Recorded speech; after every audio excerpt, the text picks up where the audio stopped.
ओम नारायण हरि। श्री हरि विष्णु जी की असीम अनुकंपा से दीपावली के पावन पर्व पर कार्तिक मास के महात्म्य की कथा का श्रवण करने को हम सभी को सौभाग्य प्राप्त हुआ है।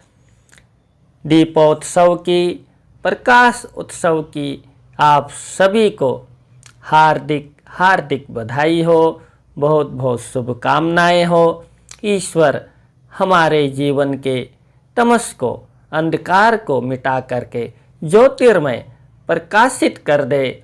इस दीपावली के दीपों के प्रकाश की भांति ऐसा श्री हरि नारायण जी के श्री चरणों में निवेदन है। आज हम 20वें अध्याय की 16वें दिन की कथा में प्रवेश कर रहे हैं, जिसमें दीपावली का हमारे जीवन में क्या महत्व है, दीपावली उत्सव का क्या महत्व है, लक्ष्मी जी का इसमें जो हमारे जीवन में पदार्पण है और उसमें प्रकाश उत्सव की क्या महिमा है, इसका बहुत ही सुंदर आख्यान जो है आज की कथा के माध्यम से हम सबको प्राप्त होगा। अतः आप सभी सावधान होकर के सुने।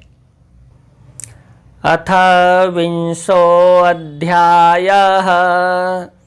नारद उवाच दीपोत्सवं कृतं येन दीपावल्या च तद्ग्रह लक्ष्मीः संश्रयते राज नूर्जे ज्येष्ठान् कुत्रचित्। नारद जी ने कहा, हे राजन, हे पृथु, जो मनुष्य दीपावली के दिन अपने घर में दीपक जलाते हैं, उनके घर में लक्ष्मी विराजमान रहती हैं तथा दरिद्रता कभी नहीं आती। अब मैं उस कहानी को कहता हूँ जिसमें सत्य शर्मा नामक ब्राह्मण ने धन की कामना से श्री कृष्ण का स्मरण किया था। पृथु बोले, हे देवर्षि, सत्य शर्मा ब्राह्मण कौन था, उसकी कथा क्या है तथा उसके घर में रात्रि के समय प्रकाश देखकर लक्ष्मी जी किस प्रकार आई थी। नारद जी बोले, हे राजन, सूरसेन नामक देश में सत्य शर्मा नामक एक बुद्धिमान ब्राह्मण रहता था। वे धर्म हेतु किए जाने वाले कर्मों के लिए धन पाने की कामना से सदैव व्याकुल चित्त बना रहता था। देखिए, ब्राह्मण बुद्धिमान तो है, लेकिन धन पाने का उसको जो है वो विचार आया, तो धन के कारण, कामना के कारण व्याकुल चित्त, व्याकुल मन का वो रहने लगा। वे सोचा करता था कि यदि मेरे पास धन हो तो मैं धर्म करता हुआ सदा सुखी रहूं तथा अपने स्त्री पुत्रों को अलंकृत कर घर को भी सुंदर बनाऊं। धन का यही उपयोग है। देखिए बंधुओं, धन के दो उपयोग हैं। एक है भोग, दूसरा है दान। आप जो धन कमा रहे हैं, उस धन को आप भोगिए, अपने में, अपने परिवार में, अपने संबंधियों में, अपने समाज में उसका वितरण करके उसको भोगिए। और दूसरा है कि उसका दान कीजिए। अगर आपने धन कमाया, धन आपने दबा करके रखा हुआ है, तो वो धन आपके किसी भी काम का नहीं है, वो व्यर्थ है, वो मिट्टी के समान है, आपका परिश्रम सब व्यर्थ जाएगा। इसलिए जो धनवान व्यक्ति हैं, जिनके पास धन है, वो धन के दो उपयोग अवश्य करें। धन को भोगें और धन को दान करें, तभी धन जो है, धन की शुद्धता, उसकी पवित्रता, उसकी उपयोगिता बनी रहेगी। धन की कामना को लेकर उसने भक्ति पूर्वक देवादिदेव श्री नारायण की पूजा करना आरंभ कर दिया। इस प्रकार विष्णु की पूजा करते हुए उसके पास जो थोड़ा बहुत धन आता भी था, वे सब पूजा में व्यय हो जाता था। संचित नहीं रह पाता था, तब वह उदास तथा दुखी रहते हुए धन प्राप्ति के लिए बड़ा परिश्रम करने लगा। एक समय उसने किसी ज्ञानी विज्ञानी विद्वान से पूछा कि मुझे कुछ उपाय बताओ जिससे कि मुझे धन प्राप्ति हो। तो उसने बताया कि तुम धन प्राप्ति के लिए शिव जी की आराधना करो। श्री विष्णु तो रोगी को अपथ्य ना देने की भांति धन की कामना वाले की इच्छा पूरी नहीं करते। हे ब्राह्मण, भगवान विष्णु तो कामना रहित भजनानंदी तथा वैरागियों द्वारा ही पूजे जाते हैं, तुम्हारे जैसे लोगों द्वारा नहीं। भगवान विष्णु तो अपनी भक्ति देते हैं, इसलिए पहले वो वैरागी बना देते हैं। अगर धन वैभव चाहिए तो भगवान शिव की तुम आराधना करो। ये सुनकर वह ब्राह्मण यमुना तट पर गया। वहाँ एक स्थान पर शिवलिंग स्थापित देखकर प्रतिदिन उसकी पूजा करने लगा। 1 वर्ष पश्चात शिव जी ब्राह्मण का रूप धारण कर उसके पास पहुँचे और प्रेम पूर्वक सत्य शर्मा को लक्ष्मी प्राप्ति का उपाय बताते हुए बोले, तुम अपने राजा के पास जाकर उनसे यह मांग करो कि दीपावली की रात्रि में नगर का कोई भी व्यक्ति मुझे छोड़कर घर में दीपक ना जलाए। ये सुनकर ब्राह्मण ने अपने राजा के पास पहुंचकर ऐसी ही मांग की। इसे मामूली सी बात मानकर राजा ने उसे पूरा करने का वचन दे दिया। जब दीपावली की रात आई तब राजा ने सत्य शर्मा को दिए गए वचन का स्मरण करते हुए अपने नगर में तथा राज्य में सर्वत्र ये घोषणा कर दी कि आज सायंकाल के समय कोई भी व्यक्ति अपने घर में दीपक नहीं जलाएगा। अतः उस रात अन्य किसी ने तो दीपक नहीं जलाया, परंतु सत्य शर्मा ने अपने घर को अवश्य सुशोभित किया। दीपक जला जला करके उसने पूरा घर प्रकाशित कर दिया। उसने दीपावली जलाकर रात्रि के समय अपने घर में प्रसन्नता पूर्वक गीत भजन पूजन आदि अनेक उत्सव कार्यक्रम किए।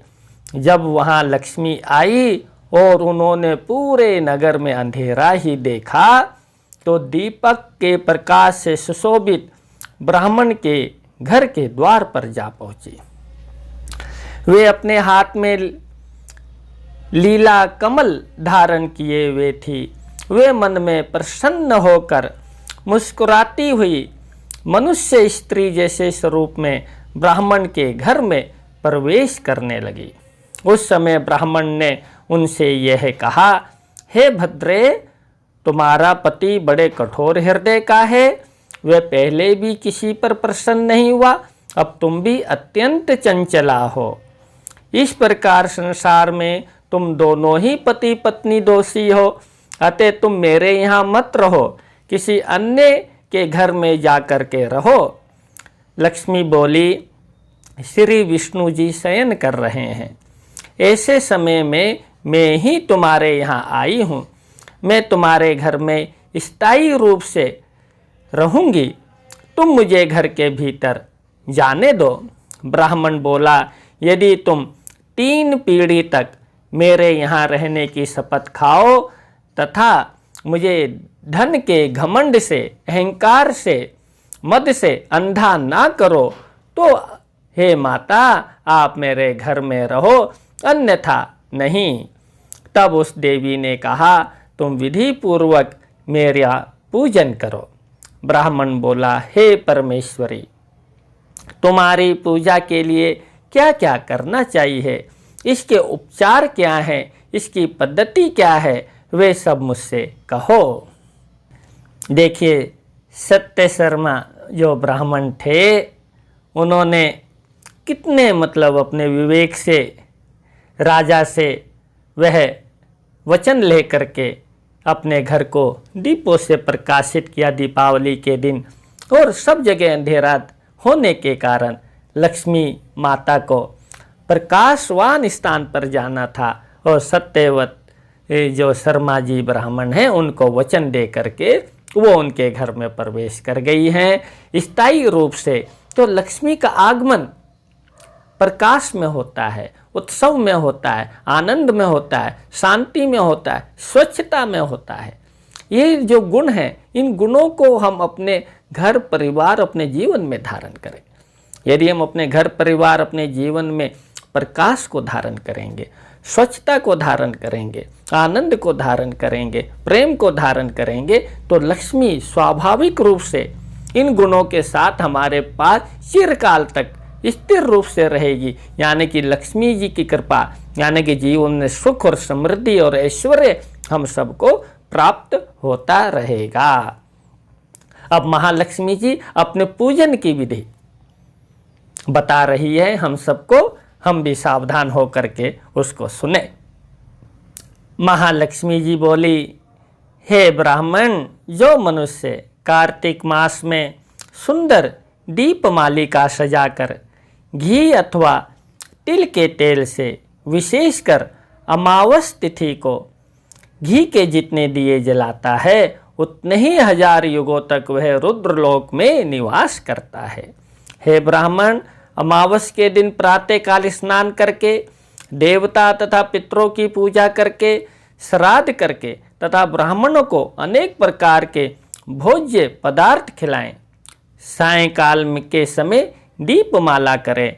अपने घर में तुलसी के समीप, ब्राह्मण के घर में, शमशान में, चौराहे पर, अग्नि वाले स्थान पर यानी कि अपने रसोई के स्थान पर तथा गौशाला में दीपदान करने के बाद मुझे शयन अवस्था से जगाना चाहिए।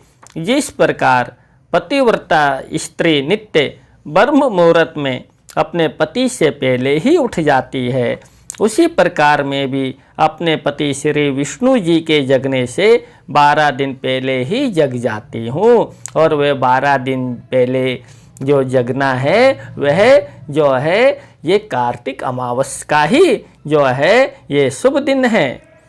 बालक, वृद्ध तथा रोगी को छोड़कर अन्य कोई व्यक्ति दिन में भोजन ना करें। जो मतलब उपवास रखना चाहते हैं उनके लिए ये नियम पहले भी बताया गया था, फिर बताया जा रहा है। प्रदोष काल में यानी कि जो सायंकाल है, प्रदोष काल है, यथाक्रम से मेरी पूजा करें। यथाक्रम मतलब दीपावली के दिन गणेश और लक्ष्मी जी की पूजा करने का विधान है। गणेश जी का आह्वान करें। गणेश जी के मंत्रों से गणेश जी वक्रतुंड महाकाय सूर्यकोटि समप्रभा निर्विघ्नं कुरु मे देवा सर्वकारेषु सर्वदा। गणेश जी का आह्वान करें, उनके स्तोत्रों का गान करें और फिर महालक्ष्मी जी का पूजन करें। महालक्ष्मी जी का आह्वान करने के बाद जो षोडशोपचार हैं, 16 प्रकार से जो माता का जो पूजन है, वो पूजन जो है प्रसन्नता हो करके, प्रसन्न मन के साथ करना है। इतना खुशी, इतने आनंद के साथ करना है। ऐसा मानना है कि सामने सम्मुख हमारी जगत जननी मेरी माँ बैठी हुई है, वही लक्ष्मी रूप में बैठी हुई है, मुस्करा रही है और हम उसका जो है पूजन कर रहे हैं। इतनी प्रसन्नता के साथ जो है लक्ष्मी जी का पूजन करना चाहिए। फिर जो धन के खजांची हैं कुबेर महाराज जी, फिर कुबेर जी की पूजा करें और कुबेर जी से प्रार्थना करें, हे कुबेर, मैं आपको नमस्कार करता हूँ, आप सभी निधियों के स्वामी हैं। हे देव, आप लक्ष्मी सहित मेरे घर में स्थिर रूप से बने रहें। यह कहकर 16 उपचारों सहित पूजन करें। ओम भूर्भुवः स्वाहा कुबेराय नमः। इस मंत्र से कुबेर का पूजन करें। फिर एक पात्र में अष्टदल शुभ्र कमल सहित लक्ष्मी जी की प्रतिमा को स्थापित करें। जैसे कि कोई आप थाली ले लीजिए, उसमें रोली जो है, रोली से जो है अष्टदल कमल यानी जो कमल की 8 पंखुड़ियाँ हैं, वैसी 8 पंखुड़ियाँ सुंदर से उस थाली पर बनाएं। फिर उसके मध्य में जो है माँ लक्ष्मी जी की मूर्ति को स्थापित करें। वहीं कुबेर तथा सिद्धिदाता गणेश जी को भी स्थापित कर पूजन करें।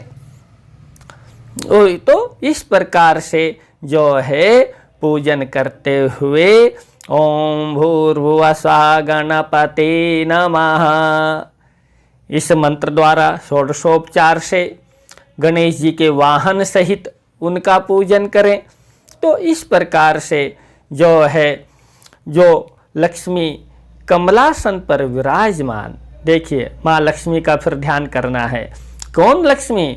जो कमल के आसन पर, जो कमलासन पर विराजमान, बड़े कटीतल वाली, कमल के समान नेत्रों वाली, गंभीर नाभि वाली, स्तनों के भार से झुकी हुई, शुभ्र वस्त्रों को धारण करने वाली, दिव्य हाथियों द्वारा मणि युक्त स्वर्ण कुंभों से नित्य स्नान कराई जाने वाली तथा अपने हाथ में कमल को धारण करने वाली है, वे महालक्ष्मी, वे आदि लक्ष्मी सदैव मेरे घर में निवास करती हुई कल्याण करे। शंख, चक्र तथा गदा को हाथों में धारण करने वाली, शुभ्र वर्णा, आहा सुंदर मुख वाली सर्व सिद्धिदात्री देवी मुझे वर प्रदान करे। यह कहकर उनको आसन हम प्रदान करें। उनके जो उनकी अर्चना वंदना हम करें। खड्ग, शूल, गदा तथा पाश को हाथों में धारण करने वाली यशस्विनी एवं समस्त ऐश्वर्य को देने वाली, हाथी पर आरूढ़, अब हाथी पर जो आरूढ़ है, पहले कमल आसन पर है, अब जो हाथी पर आरूढ़ महालक्ष्मी मेरा कल्याण करे। इति पाद्यम तपे वे स्वर्ण की भांति तेजस्विनी कमलनयनी चतुर्मुखी तथा लाल रंग के आसन पर स्थित महादेवी मुझे वर दे। इति अर्ध्यम विद्याधरी महालक्ष्मी पद्माक्षी लोकनायिका तथा संपूर्ण ऐश्वर्य से युक्त देवी पंडितों द्वारा पूजनीय है। इति आचमन क्षीर समुंदर से उत्पन्न विष्णु की पत्नी महाधुति वाली तथा करोड़ों सूर्य जैसी प्रभा वाली देवी नित्य पंचामृत में स्नान करे। इति स्नानम नारायणी महालक्ष्मी जगन्माता शंकर जैसे आधे यानी कि अर्धांगिनी शरीर वाली महालक्ष्मी देवी विष्णु की प्रिया है। इति वस्त्रम यानी कि अब हम वस्त्र माता जी को चढ़ाएं। चंदन, अगरूर, कर्पूर, कुमकुम, रोचन तथा कस्तूरी आदि से सुगंधित लेप को मैं समर्पित करता हूँ। इति गंधम श्वेत वर्णा, आहा ज्योति प्रकाशा, मेरे द्वारा प्रदत्त अक्षत यानी जो चावल हैं, अक्षत आदि को ग्रहण करती हुई हे परमेश्वरी आप मुझ पर प्रसन्न हो। इति अक्षतः मंदार, परिजात पुष्प, पाटली पुष्प, केतकी पुष्प, चंपा तथा चमेली आदि पुष्पों को मैं समर्पित कर रहा हूँ, आप इन्हें ग्रहण करें। इति पुष्पम, यह कहकर पुष्प जो हैं माँ लक्ष्मी जी को समर्पित करें। हे महालक्ष्मी दशांग गुग्गल, चंदन तथा अगरूर द्वारा निर्मित उत्तम धूप मैं आपको निवेदित कर रहा हूँ। इति धूपम, घी से भीगी हुई बत्ती से युक्त महातेजवान परम उज्ज्वल तथा गहन अंधकार को नष्ट करने वाला यह दीपक आपको समर्पित कर रहा हूँ। इति दीपम, सभी भक्ष्य, भोज्य तथा सभी रसों से समन्वित नैवेद्य को मैं निवेदित कर रहा हूँ। हे महालक्ष्मी आप इस नैवेद्य को ग्रहण करें। इति नैवेद्यम। हे माहेश्वरी, पवित्र नारियल, कपूर, केला आदि फलों को मैं आपकी भेंट करता हूँ। इति नारिकेलम। कपूर, सुपारी तथा अन्य वस्तुओं से युक्त तांबूल को मैं भेंट कर रहा हूँ। हे देवी, आप इसे ग्रहण करें। इति तांबूलम। तांबूल, सुपारी, पान जो है माता को भेंट करें। इसके बाद देवी की इस प्रकार प्रार्थना करें। अब देखिए, उपचार हो गया, पूजन हो गया, अब प्रार्थना करना है, फिर नमस्कार करना है। अब प्रार्थना करना है, देवी महालक्ष्मी की जी की प्रार्थना करनी है। तो प्रार्थना इस प्रकार करें। सब देवताओं को वर देने वाली तथा देवताओं द्वारा पूजित देवी, आपको नमस्कार है। आप अपनी पूजा के फलस्वरूप मुझे उत्तम गति दीजिए। आद्रा, पुष्करणी, पुष्टा, सुवर्णा, हेममालिनी तथा चंद्र सूर्य रूपी देवी को मैं बारंबार प्रणाम करता हूँ। अग्नि की ज्योति, सूर्य की ज्योति, चंद्रमा की ज्योति तथा अन्य सभी ज्योतियों से भी अधिक उत्तम जो उत्तम ज्योति देवी है, वह मेरे ऊपर सदा प्रसन्न रहे। जो देवी सब लोकों में तथा सब देवताओं में स्थित है, जो चंद्रमा, सूर्य तथा इंद्र की शक्ति है, वह मुझे वरदान दे। जो देवी विष्णु के हृदय में, अग्नि के भीतर स्वाहा रूप में तथा कुबेर के यहाँ लक्ष्मी रूप में विराजमान है, वे लक्ष्मी मुझे वर दे। इसके बाद कुबेर की प्रार्थना करते हुए आप सब ये कहें, हे कुबेर, आपको नमस्कार है। आप निधि पद्मों के स्वामी हैं। आपकी कृपा से मुझे धन धान्य आदि संपत्तियाँ मिले। अब दक्षिणा का मंत्र कहते हैं। अब दक्षिणा जो देनी है माता को, हमने जो भेंट चढ़ानी है माता से तो मांग रहे हैं, माँ का ही सब दिया हुआ है, उस तेरा तुझको अर्पण करना है। तो वो जो अब है, जो दक्षिणा का जो मंत्र है वो है, जो दक्षिणा की जो प्रार्थना है, जो भाव है, वह भाव अब देखिए। हे सर्व सौभाग्य प्रदायिनी देवी, आप स्वर्ण, रजत तथा रत्नों के आभूषणों से युक्त हैं। आप मेरी पूजा ग्रहण करें।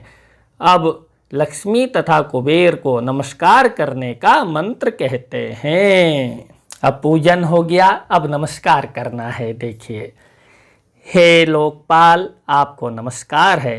हे सर्वलोक प्रदायिनी, हे निधियों के स्वामी, हे जगत माता, आप दोनों को अलग अलग प्रणाम है। इसके बाद तिलक करते हुए ये कहें, हे देवी, मैंने आपकी अर्चना की है। आप मुझे रूप, जय, सौभाग्य तथा उत्तम गति प्रदान करें। सूर्य, वसु, रुद्र, विश्वे देवा तथा मरुदगण धर्म, काम तथा अर्थ की सिद्धि हेतु मेरे द्वारा किए गए इस तिलक को स्वीकार करें। इस प्रकार मेरी पूजा करके यथाशक्ति ब्राह्मणों को भोजन कराएं। उसके बाद अपने बंधुओं, मित्रादि के साथ स्वयं भी भोजन करें। फिर रात के समय सर्वत्र दीपक जलाकर जो है नृत्य, आनंद, उत्सव करते हुए श्री गोविंद का भजन करें। ये लक्ष्मी जी बता रही हैं कि क्या क्या करना है। इस प्रकार जो विद्वान व्यक्ति दीपावली को पूजन करता है, उसके घर में लक्ष्मी सुख, आरोग्य तथा संपत्ति को स्थिर बनाए रखती है। नारद जी बोले, हे राजन, लक्ष्मी जी के मुंह से ये सुनकर वे सत्य शर्मा ब्राह्मण विधि पूर्वक दुख विनाशिनी लक्ष्मी की पूजा में प्रवृत्त हुआ। लक्ष्मी जी भी उस सत्य शर्मा के घर में रहकर उसकी समृद्धि एवं संपत्ति को बढ़ाने लगी तथा उसकी दरिद्रता दूर हो गई। उस धन से ब्राह्मण ने यज्ञ, दान, तप आदि क्रियाएं करना आरंभ कर दिया। वह विष्णु का पूजन करता था, उसने अन्य लोगों को भी इस प्रकार समझा करके कहा। सत्य शर्मा बोला, सब आश्रमों में गृहस्थ आश्रम श्रेष्ठ है तथा धन भी श्रेष्ठ वस्तु है। गृहस्थ आश्रम में रहकर कामादि पर विजय प्राप्त की जा सकती है। यहाँ पे गृहस्थ आश्रम की उपयोगिता बताई है। गृहस्थ आश्रम को श्रेष्ठ कहा गया है क्योंकि गृहस्थ आश्रम में जो है पूरा कुटुंब, पूरा परिवार है। यदि व्यक्ति के मन के अंदर किसी तरह का विकार उत्पन्न होता है, किसी तरह की इच्छा उत्पन्न होती है, तो वो उस इच्छा की पूर्ति के लिए समाज में नहीं भटकता है, अपने परिवार, अपने परिजनों के बीच में ही वो अपनी इच्छा की पूर्ति करता है या अपने प्रश्न का समाधान करता है। तो इसलिए गृहस्थ आश्रम जो है व्यक्ति को जो है साधना के मार्ग में लगाने के लिए, उसको ऊंचा उठाने के लिए एक किले के समान है। इसलिए गृहस्थ आश्रम को श्रेष्ठ जो है बताया गया है, जिसमें रह करके काम आदि जो विकार है, वो काम है, वासना है, हमारी इच्छाएं हैं, हमारा क्रोध है, इसके ऊपर विजय प्राप्त की जा सकती है। ये गृहस्थ आश्रम, इसीलिए गृहस्थ आश्रम को दुर्ग कहा गया है। और इसी आश्रम के द्वारा हम दूसरों की सेवा कर सकते हैं, उपकार के कार्य कर सकते हैं, दूसरे को आश्रय दे सकते हैं। यदि गृहस्थ ना हो तो जो संत हैं, यति हैं, ब्रह्मचारी हैं, वो किससे आश्रय पाएंगे, किससे भिक्षा पाएंगे, किससे भोजन पाएंगे।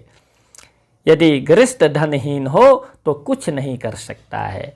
इसलिए जिनका गृहस्थ है उनके लिए धन की भी अनिवार्यता यहाँ बताई गई है कि धन होगा गृहस्थ के पास, तभी वो अपने परिवार का भी पालन करेगा, तभी वह जो है अतिथि का भी सम्मान करेगा, तभी वह दूसरे का उपकार कर सकेगा। यानी जो गृहस्थ आश्रम के जो धर्म हैं, उन धर्म का अगर निर्वाह करना है तो उसके लिए धन भी बहुत ही आवश्यक है, धन का होना बहुत ही आवश्यक है। धन भी उसमें एक जो है कारण है। तो इसलिए धन जो है गृहस्थ के लिए अनिवार्य है। बिना धन के धनहीन गृहस्थ कुछ नहीं कर सकता है। श्राद्ध, अतिथि सेवा, यज्ञ, दान, व्रत आदि सभी में धन की आवश्यकता होती है। अतः मैं जगत माता हरि प्रिया महादेवी लक्ष्मी को नमस्कार करता हूँ। हे देवी, आपके बिना सर्वत्र शून्यता रहती है तथा संसार में यज्ञ आदि भी नहीं किए जा सकते। नारद जी बोले, यह कहकर वह ब्राह्मण घर त्याग कर विरक्त हो गया तथा मथुरा में जाकर कृष्ण भक्ति करने लगा। वहाँ उसने शुद्ध चित्त से भगवान की आराधना कर समाधि लगाकर शरीर त्याग दिया। उसके वंशज भी बहुत धनी हुए क्योंकि लक्ष्मी महारानी की कृपा उन पर बनी रही। उस ब्राह्मण के द्वारा कही गई कथा मैंने तुम्हें सुना दी है। अतः दीपावली की रात्रि को अखंड दीपक जलाना चाहिए। हे राजन, इस दिन अलंकृत होकर यानी कि सजावट करके, सजा करके घर को, अपने आप को माँ लक्ष्मी के शुभ मंदिर को जो है दीपों से सजा करके, जो प्रकाशित करके लक्ष्मी की कामना करनी चाहिए। इति श्री पद्म पुराणे कार्तिक महात्म्ये दीपावली कथा सत्य सर्मोपाख्यानम नाम विंशोऽध्यायः। इति श्री पद्म पुराणे कार्तिक मास महात्म्य के अंतर्गत दीपावली कथा तथा सत्य शर्मा आख्यान नामक 20वां अध्याय समाप्त हुआ। देखिए, हरि नारायण महालक्ष्मी जी की कृपा से दीपावली उत्सव में दीपावली का पर्व हम कैसे मनाएं, उसका क्या महत्व है, दीपावली में महालक्ष्मी की कैसे पूजा करें, स्वयं महालक्ष्मी जी ने आज की कथा में हमको बताया है। और गृहस्थ के लिए धन की अनिवार्यता को भी इसमें प्रकाशित किया गया। लेकिन वो धन की अनिवार्यता जो कही गई है वो सत्य का धन हो, ईमानदारी परिश्रम का धन हो, तभी गृहस्थ में फलीभूत होगा, तभी गृहस्थ में आनंद आएगा। इस बात को भी हमको ध्यान में रखना चाहिए। तो सबकी एक ही बात है कि हम अपने हृदय को प्रकाशित करें, घर को प्रकाशित करें, मस्तिष्क को प्रकाशित करें, विचारों को प्रकाशित करें। जब हम स्वयं को और अपने वातावरण को प्रकाशित करेंगे, स्वच्छता को अपनाएंगे, स्वच्छ करेंगे अपने विचारों को, तो महालक्ष्मी तो स्वयं हमारे घर में विराजमान होगी। और जब महालक्ष्मी स्वयं हमारे पास विराजमान होगी तो हमें किसी भी तरह की को भी कोई अभाव नहीं होगा। हम सदैव ऐश्वर्य और सुख से परिपूर्ण रहेंगे। दीपावली के पर्व पर श्री नारायण ने हमको इतना अच्छा सौभाग्य प्रदान किया, उनको हम कोटि कोटि नमन करते हैं। और कल की कथा में जो है हम जो 17वें दिन की कथा में प्रवेश करेंगे और 21वें अध्याय की कल कथा रहेगी, जिसमें गोवर्धन महात्म्य, अन्नकूट और बलि पूजा का जो पूरा विधान है उसको एक कथा के रूप में हम सब श्रवण करेंगे। और भगवान नारायण जी की दीपोत्सव पर अब आज्ञा हो चुकी है। हम अपना दीपोत्सव दीपावली खूब धूमधाम से प्रकाश के साथ मनाएं और नारायण की हरी इच्छा के अनुसार आज की कथा को यहीं विश्राम देते हैं। ओम नारायण हरि।